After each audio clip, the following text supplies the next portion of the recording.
Allah alone is sufficient for us. Whenever the Prophet was afflicted with hardship, he would say, O Bilal, give us comfort and call for the prayer. The prayer was his joy and pleasure. It was the delight of his eye. I have read biographies of many righteous people who would always turn to prayer when they were surrounded by difficulties and hardship. People who would pray until their strength, will, and resolution return to them. The prayer of fear, which is performed during battle, was prescribed in situations wherein limbs are severed, skulls fly, and souls depart from their bodies. A time when strength and resolution can only be derived from heartfelt prayer. This generation, which is consumed by psychological sicknesses, must return to the mosque, going there to perform prostration and to seek Allah's pleasure. If we do not do this, tears will burn our eyes and grief will destroy our nerves. By earnestly performing the 5 daily prayers, the archive, the greatest of blessings, atonement for our sins, and an increase in rank with our Lord. Prayer is also a potent remedy for our sicknesses, for it instills faith in our souls. As for those that kept away from the mosque and away from prayer, for them are happiness, wretchedness, and an embittered life. For them is destruction, and Allah will make their deeds vain. Allah alone is sufficient for us, and He is the best disposer of affairs for us. Allah alone is sufficient for us, and He is the best disposer of affairs for us.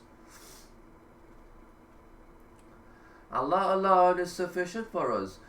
By leaving your affairs to Allah, by depending on Him, by trusting in His promise, by being pleased with His decree, and by thinking favourably of Him, and by waiting patiently for His help, you reap some of the greater fruits of faith, and display the more prominent characteristics of the believer. When you incorporate these qualities into your character, you will be at peace concerning the future, because you will depend on your Lord for everything. As a result, you will find care, help, protection, and victory. When Prophet Ibrahim was placed in the fire, he said, Allah alone is sufficient for us, and He is the best disposer of affairs for us. Thereupon Allah made the fire to be cool, safe, and peaceful for Ibrahim. When the Prophet Muhammad and his companions were threatened by the impending attack of the enemy, they said words that are related in the first part of this verse.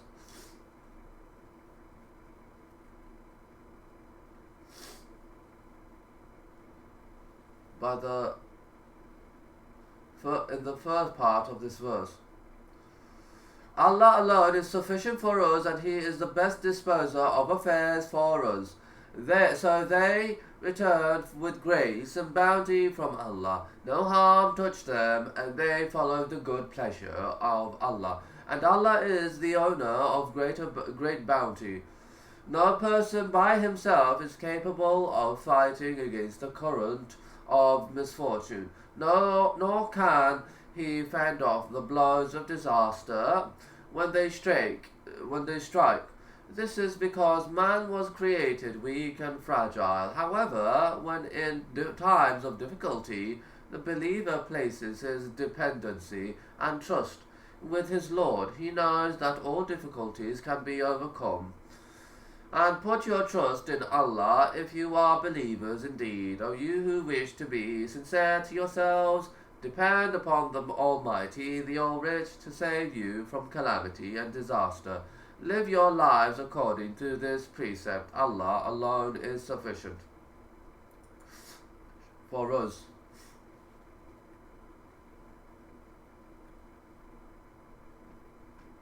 And He is the best disposer of our affairs.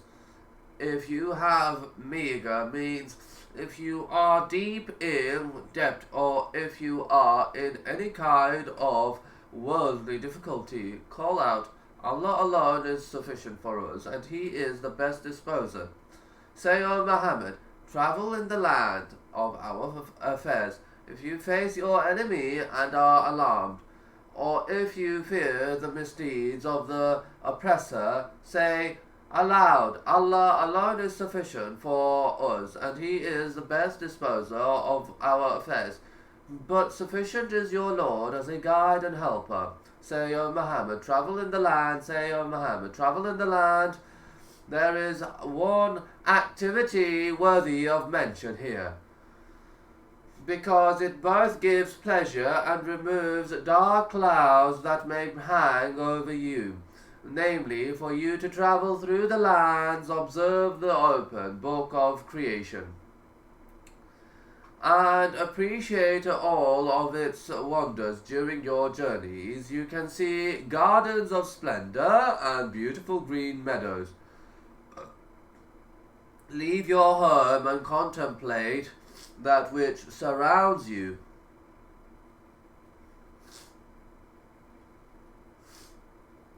Climb mountains, traverse valleys, ascend trees, and drink sweet, pure spring water. Thereupon you will find your soul to be free, like the bird that swings and swims in the sky. In perfect rapture, leave your home and remove the black blindfold from your eyes, and then travel through the spacious lands of Allah, remembering and glorifying Him.